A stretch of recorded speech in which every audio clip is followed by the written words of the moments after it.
I'm talking to Bert Sadtler of Boxwood Strategies, and we're talking about compensation. www.boxwoodsearch.com. Repeating that, boxwoodsearch, no spaces.com. On there are some articles that I write on a monthly basis and get published, as well as what it is Boxwood does. Bert, what motivates you to get up in the morning and go to work? I get up early, Alan. That means I went to bed early the night before, and I'm curious what's happened. I do business in multiple time zones, and what's happened overnight while I'm sleeping, I get emails back, I get business opportunities back. I'm interested in getting up in the morning and finding out how the day is going to start. Now, I eventually founded my own business because I thought there was a better way, because I thought there should be a change in the existing way recruiting and compensation exist today. What do you consider compensation? And then we can talk about the better way of working that out. Well, in the context of our conversation today and this evening, compensation in this discussion is the everyday fabric of the man and the woman going to work getting paid. It's not that balloon payment that you read about in the paper about some executive getting millions of dollars on a severance or millions of dollars in a package. Every single member of the workforce gets up in the morning and for one reason or another needs to go to work, and ideally gets paid in cash or in compliments or in some means for the work they do. That, to me, defines today's compensation. Let's go there and talk about change, if I may. Please. A number of years ago, there was this notion that the higher the base salary we all got, the better we were. And maybe in those days that was an accurate statement. And I would argue today that someone receiving a high base salary is not necessarily in their best interest or in their employer's best interest. What happens? In this nimble, agile, and changing world that we're in today, things are not certain. And an organization determines that they've got to make some changes. What's the first thing they do? Cut the highest cost. What's the first thing that happens? The person who's come in with a big, high base salary is now exposed. And their employment has ended. They're now in the water. Never really having the opportunity to bring their employer value, and their employer has let them go. Well, is there a better way? Yeah, there's a much better way. A better way would have been have some contribution of a base salary plus some contribution of a performance-based bonus, measuring that individual on specific goals that they're able to accomplish and be rewarded for. In that setting, should there be a need to cut costs, they're not sitting with a gigantic expense to their employer. They're sitting with a base salary with the opportunity to earn more, assuming they're able to deliver value. Most businesses out there are really pretty similar. You've got people and you've got a responsibility, and you've got a focus, and you've got a direction. Why do you hire people? You hire them to deliver value, and you want to be optimizing the performance. So alignment you could use the example I like of a Roman warship, pretty amazing weapon with people rowing, with a ramming piece at the front of it, with sails, with an army on top, and with a captain and generals directing where it goes. The alignment is that example, that Roman warship, has got to all be going in the same direction, or it fails. It loses its focus. However, the people on it each have an individual role. The folks pulling the oars have little or nothing to do with what's going on with the sails. The army has little to do with what's going on with the oars. The organizational part, the alignment, comes from the leader. And the captain in that case has got to be focused on what's going on with the oars, what's going on with the sails. If they're not, that ship is going to flounder. That ship is probably going to get beaten. That business, as an example, is probably going to get eaten up by their competitors and not be efficient and effective. I mean, why do you bring people into your organization? Simply because you're trying to solve a business issue or a business challenge. Back to your point of having the right people in the right seat, the business is continuing to grow and change. The business market's continuing to grow and change. So this notion of alignment is really back to optimizing your company's performance. And you alluded to my word of cascading. You start with that CEO. Look, nobody said being CEO is easy. Alignment would mean cascading those responsibilities down. I don't think that CEO has the responsibility of having everybody in the organization reporting directly to the CEO. That would be insanity. So you've got to have a manageable number of people, a handful or so, and those members then have the direction and the focus of that CEO. And in the example of the Roman worship, the manager of the oars people deals with where the oars folks need to go. And the manager of the sails and folks managing the wind go handle that. And the manager of the army handles that. And those individuals then need to cascade downward what the responsibilities that have been defined by the CEO. Let's go back to we're all trying to get to the same place. And here's where I think the smaller companies today, with their version of nimble and agile, may have an advantage over the larger organizations, which are really stuck and inflexible, and in some cases promoting mediocrity. And for those smaller organizations which look at Goliath and say, I'll never beat them, not true. Not true. If you can come up with a much more effective, optimized comp plan, and you can reward for terrific performance, you will retain and attract much better talent and be able to take on Goliath every day of the year. Then comes, again, the outcome of, okay, so I've achieved my goals. I'd like to be acknowledged for it. As the organization is concerned, there's got to be, clearly, we're going to remunerate, we're going to acknowledge, here's the schedule for doing that. Now let's set up the next plan. In your mind, for those out there, whether they're the employees or the employers in the audience, what is not working in today's compensation? Well, what I'd have to emphasize with that part of it is this whole notion of this is the way we've done it. This is the way it was yesterday. I mean, last time I checked, I didn't see a whole lot of dragons flying around, and I don't think there's many jobs for dragon slayers. At some point, that evaporated. It's another iteration of change. And in today's marketplace, I think change is the constant, and the response to change is being nimble and agile. So take another look. And don't be stuck in the old model. The old model, as I see it, and I see it more with the larger companies, is, okay, if our company does well, we'll pay you more. Well, think about that. You've got a large organization. How many people in that organization really impact the net profit? 1%, 2%? I mean, who decides we're going to have a new building? Who decides we're going to make an investment in this or that? Who decides how the EBITDA is really going to roll? Relatively few. EBITDA, for those who don't know, is the earning before income taxes and assets or whatever. It's a accounting tool for valuation of a business. So one of the failed approaches I see out there is this notion of if our company does well, we'll pay you, the employer. It's an easy approach, but I don't think it's very effective. Beyond that, so we've decided that our company is going to pay a bonus if the company does well. All right, when? Well, people worked hard in January and February and March and April. Bonus isn't going to get paid until the end of the year. And in some cases, the bonus doesn't get paid until March or April of the next year. Well, where's the gratification? I worked really hard. I'm not even going to get that bonus until a year later when I'm already starting on the new year. You almost have wasted the funds that are paying that person. They've lost it.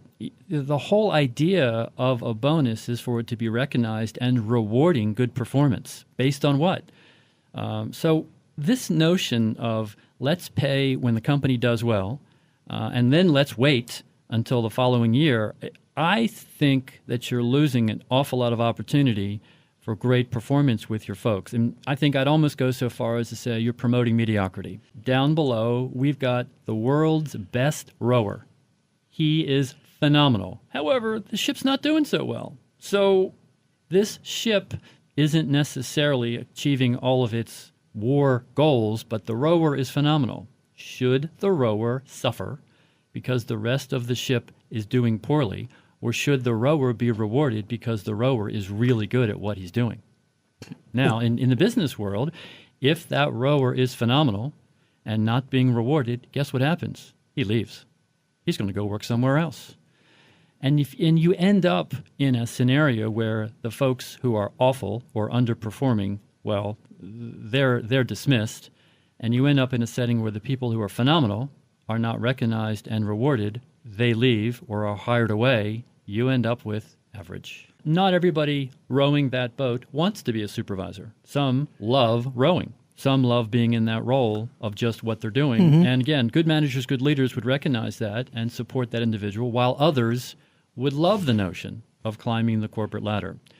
But as far as the compensation piece goes, just to finish that point of what needs to be improved or what would work better, recognizing that phenomenal rower for really moving the needle and rewarding that person, in my view, could be done based upon that individual's goals and objectives, based upon that individual's ability to deliver. I think alignment clearly is important to businesses. It gives them a huge competitive or non-competitive advantage. If you are aligned, you are optimizing the performance of your company. In my view, the group, the aggregate output of the employees ought to be greater than the individual output of each person added up.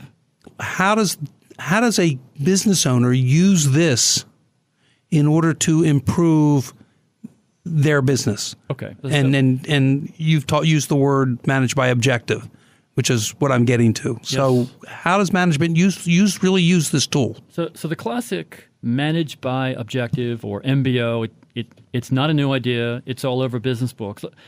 Let's talk about the trade-off. It isn't I'm going to do this or I'm not going to do anything. The two classic models out there for a business today are I'm going to put time into it, I'm going to invest time, it's going to take time, or I'm not going to put any time in up front and I'm going to have to deal with things later. You've got one choice or the other. So for example, the company that chooses to have a rather easygoing comp plan, the one that says if we do well, we'll pay a bonus and maybe we'll pay it in the spring of the next year, that's not particularly complicated. It's not particularly time consuming. What's the trade-off there? Well, when employees get disenchanted and leave, you tend as the employer to find out after they left. I have yet to ever meet a CEO who gets up in the morning and says, I can't wait to have surprises. I love surprises. Most CEOs I meet say, I hate surprises. I know they're going to happen all day, but I'd like to avoid them as much as possible. I fit the same category, running my own business. I'd like to avoid as many surprises as possible. So my notion here is, as a self-described disruptor of the traditional approach, let's look at this from a different perspective. If you put time in up front, you are less likely to pay the price of a surprise later. And if you put time in up front and put a process in place, in this case, a version of managed by objective, you are having each member of your organization, starting from the leadership and cascading down, have specific individual goals and objectives which collectively benefit the organization. And in measuring them, in today's business world of fast pace, why would you ever measure it on an annual basis? Things change too quickly. At a minimum, you want to measure that every 6 months and ideally every 3 months. As any member of your listening audience thinks about their role, I would suggest when you wake up in the morning and think about what you do, you really don't think primarily about the company you work for. You think about the person you report to. That's the first step. If that's going well, if you have a clear line of communication, you're probably going to have a pretty good day. If it's not, it's going to be a much harder day. So as an adjunct to having that kind of a relationship with the person you report to, do you know what you're expected to do? Has that manager of yours collaborated and committed for the important priorities that you, the employee, whether you're a vice president or you're at the very lowest level, it doesn't make any difference. And that starts at the top. That starts at the top. What is it that you believe is the better way for a company to structure that compensation package? If a business today has one of those models where we pay a bonus in March or April or May and it's working, keep doing it. I talk to an awful lot of people on a regular basis from a recruiting perspective, from a consulting perspective, people in the workforce, and it's just unnerving when I say to a man or a woman, do you understand your comp plan? And they say, no, I don't. And many of those become very interested in leaving their organization for a better opportunity. So to try to summarize what we've been talking about and a managed by objective and to simplify it, The approach I'd take is it takes time. You got to invest the time. If you want your business to do well, you got to put the time in. If you want to understand where your people are going, the most complicated part of your business, you got to spend time with them. The better leaders are able to communicate where the direction of their organization is going and reward the people that are able to deliver, not necessarily reward people who aren't delivering. We're not all equal. Some of us are able to do more things than others. I've rarely ever met a CEO who said, I won't reward someone who's over-delivering. Business is full of mistakes. And if you're not making mistakes or getting a rejection in business, you're doing something wrong. But again, in having this analysis, this discussion on managed by objectives, I have no doubt there's members of your audience that are hearing those words, MBOs and managed by objectives, and being turned off. And as well as folks who have worked with them. It is not a perfect plan. There isn't one. We just talked about business and mistakes and errors. For a managed by objective to work, every piece of it needs to be executed. First of all, there's got to be this collaboration and commitment. The whole human nature, if you and I, Alan, were putting together a pen, however beautiful or ugly that pen would be, we'd have a commitment to use it. If I handed you the most beautiful pen in the world and I said, no matter what happens next for the rest of your life, you're using this pen, you would, as a human being, have some pushback. So part of this managed by objective approach has got to be the employee has a significant contribution into what it is they regard as their role and opportunity. And their manager and leader has got to be collaborating, reaching a point where they're both committed to this plan. I would go so far as to call it a path for success. And again, if you and I build this pen together, we're going to have some commitment to using it. It's simple human nature. Well, once those goals are achieved, waiting for 13 or 14 months for there to be remuneration or acknowledgement or reward, the whole point is lost. So now we're at a point of threshold and structure and interaction. And for you as a manager to be reviewing with me, how are we doing with this? You're also going to be reading me. Am I engaged? Am I on point? Maybe there's something going on personally in my life, and I need to step back. Okay, that happens. But a good manager does, and when there is the structure in place for that to be a normal, natural part of the discourse between manager and employee, then it becomes easy to read that person, avoiding surprise.